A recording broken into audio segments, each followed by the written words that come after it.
cranial vault. They can also have symptoms similar to a stroke, things like that. So when you're getting symptoms similar to a stroke, you don't think, well, maybe I should go to the chiropractor. Hopefully you say, I should go to the ER.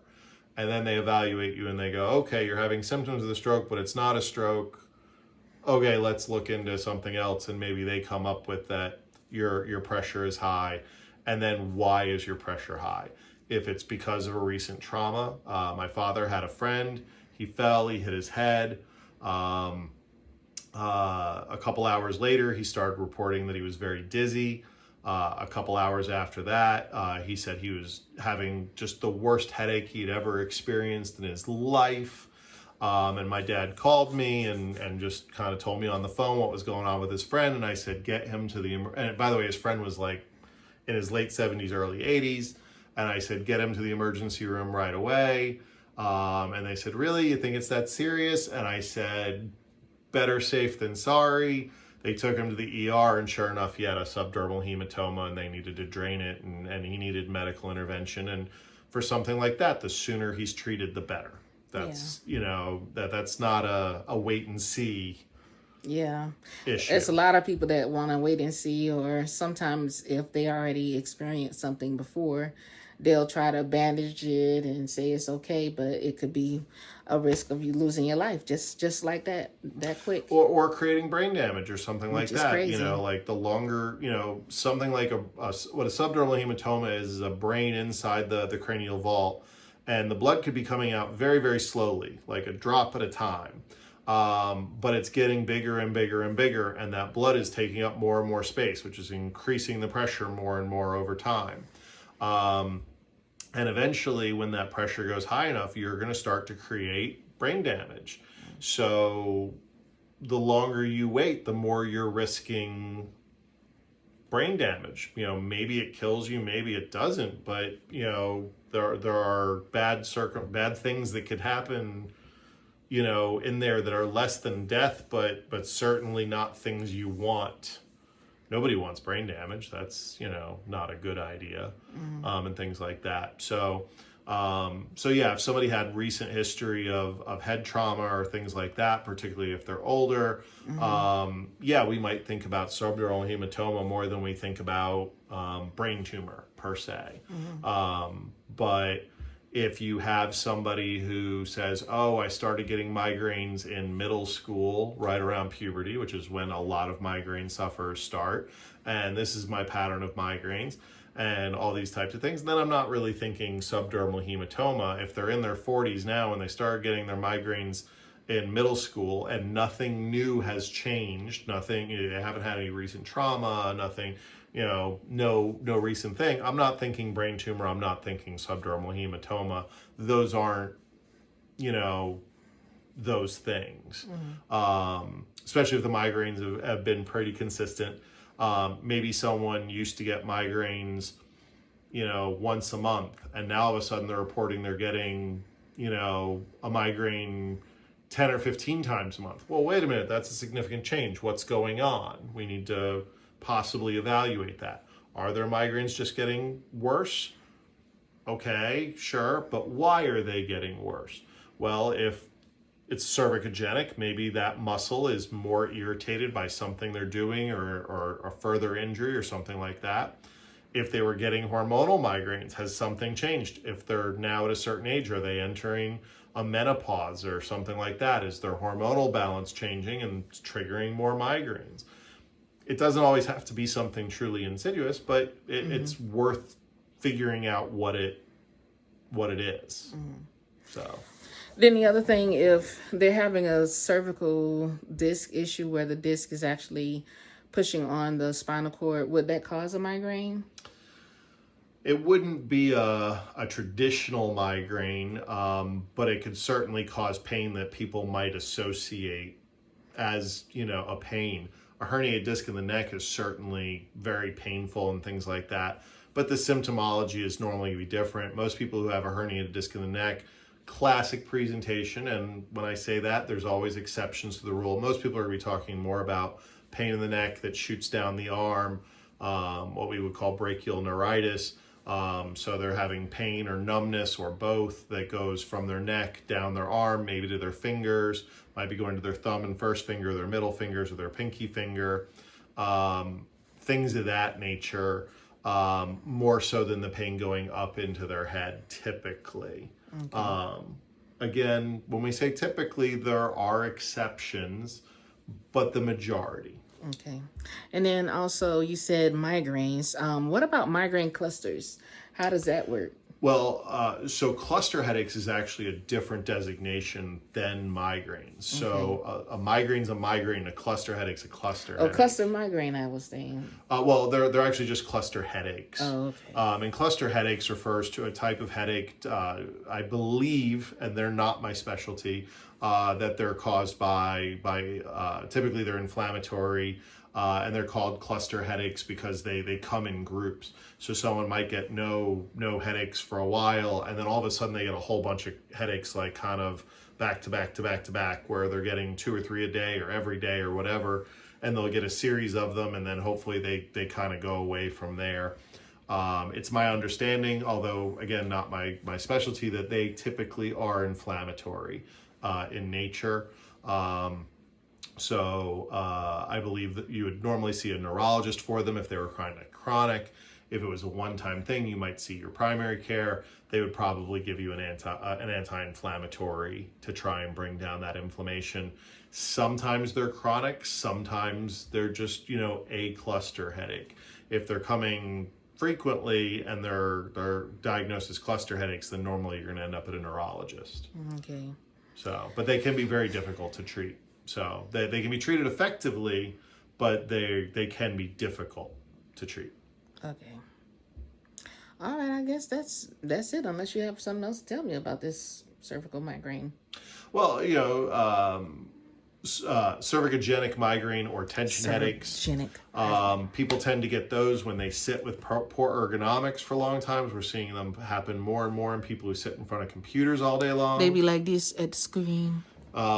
We get them. Some people trigger them reading a lot. So people who are studying in college and they're looking down at their books all the time and their head is always tucked, they put that muscle right back here under strain. Mm-hmm. They sit like that for hours and hours. They're tending to trigger them a little bit. Mm-hmm. They can happen after accidents or trauma or sports injury, things of that nature. But more and more we're seeing the presentation drift towards people who are sitting in poor positions in front of a computer for many, many hours.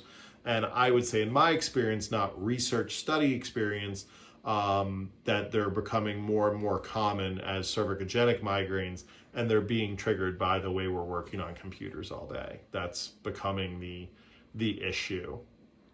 But doesn't that include, that's what causes... Okay, isn't that like the next phase of it going into the carpal tunnel stuff? Because it's right down the nerve plexus, is right here. Well, it depends on whether your carpal tunnel is actually being caused at the carpal tunnel or if it's being caused at the neck level. Okay. So some people have carpal tunnel-like symptoms that can come from the neck, the shoulder, which is your brachial plexus, between those two. Mm-hmm. There are people where it's happened at the elbow, and then there are people where they have true carpal tunnel, which actually happens at the carpal bones in your wrist. Again, it's all about identifying where the problem is coming from. If the problem is coming from your wrist, then your neck has nothing to do with it. Treat the wrist. If the problem is not at your wrist and it's coming from the neck, and you're just presenting with the pain at the wrist, then we have to treat the neck. But we are seeing that come from poor positioning as well, things like that. That upper back pain, that pain right up in here from people who work on computers just 10, 12 hours a day. The number of patients that my profession has who they stare at a computer screen, they go to work, they're a computer programmer, a software engineer, or any of these kinds of things. They sit at a computer all day, 10 hours a day. They tend to not really get up or move at all. And then they go home and then they play video games, which is essentially the same thing sometimes. It's all about the Madden. And all of a sudden you find that Call of Duty. they're sitting in those positions that are affecting their upper back and their neck for 12, 14 hours a day. And sure, after a while, you're going to start to have a problem. Okay. Chiropractic adjustment. So if they tell you that they have cervicogenic. Cervicogenic. How often should they come for a session? Normally, the first session is an evaluation. Then we have to find out how bad it is. The advice isn't going to be the same for everybody. Normally, I would tell them somewhere between 3 to 5 visits, we should notice a change, but it depends on how often they're getting them. If someone's getting one migraine a month or a migraine every 2 or 3 months, it's really difficult to gauge if they're getting better, because if you get a migraine, let's say 4 times a year or once every 3 months, if I adjust you today and you don't get a migraine for a month or two, did I fix it, or were you not going to get a migraine anyway? It's tough to tell. That's different than treating somebody who gets a migraine, say 2 or 3 days a week, where if I see you over 2 or 3 weeks and your migraines go from 3 a week to 1 a week or 0 per week, like we can actually make a pretty good assessment of what's changing. So it just depends on how bad the situation is and things of that nature.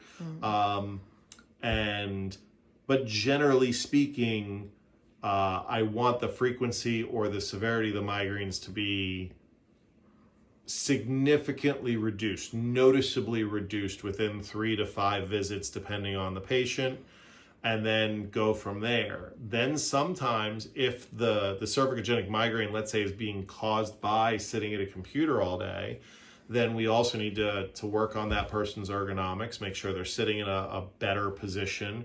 Maybe they need a standing desk. Maybe they need a docking station-based monitor. Maybe they need to change their keyboard height, all these different types of things. Go for a walk on the breaks. Take breaks, do some stretching, things of that nature. But then they also, if they go back to doing those things, there's a good chance their migraines will eventually come back. That's when I tell those people, let's say you were coming in, you were getting 3 migraines a week. Let's say I get you to a point where you're not getting migraines. Well, if you go back to the computer, don't wait until you're getting 3 a week again. Come in when you get like the first 1 or just 1 or 2. Let's nip it in the bud, not let it get so bad again before we treat you. But you still need to fix the cause of the problem. You still need to try and identify, why am I getting that? If it's because of poor work position, fix your work position, or you'll be back. Yeah. But people get comfortable like, oh, I'm fixed, and then next thing you know, here we go again. That's when you just have to tell patients, when you start to feel it, don't wait for it to be really bad. Nip it in the bud. You'll actually spend less. The patients who nip it in the bud spend less money Nip it. than the people who wait for it to be really, really bad. So someone who waits until it's 3 times a week and it's a 10 out of 10 every time on the pain scale, and those people need 3 to 5 visits to make noticeable change, but maybe they need 10 visits before they feel better. So you're paying to go to the doctor or paying to see me 10 visits versus somebody who comes in when they got 1 migraine after 2 or 3 months and the pain was only a 7 or 8 out of 10, and I saw them just 1 or 2 visits. Not only did they not go through all that pain and all that discomfort, but they saw me for 2 visits instead of the other guy who saw me 10. And even if they needed to do that, say 2 or 3 times in a year, well, 2 or 3, let's even say 4 times a year at 2 visits is 8 visits versus the other guy who came in and needed 10. You're still 2 visits ahead, in that scenario. And you didn't have to live through all those migraines, so who wants to go through that? Not I. But then also, is it like, because you have people that do not believe in chiropractors. I've heard it even from like almost kind of like a surgeon.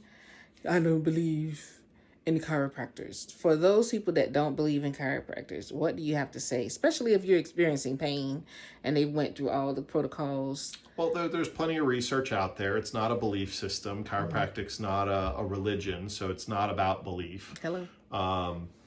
So that's always the first thing that I say when someone says they believe in chiropractic or don't believe in chiropractic. I go, I'm not Jesus, so I don't really require a belief one way or the other.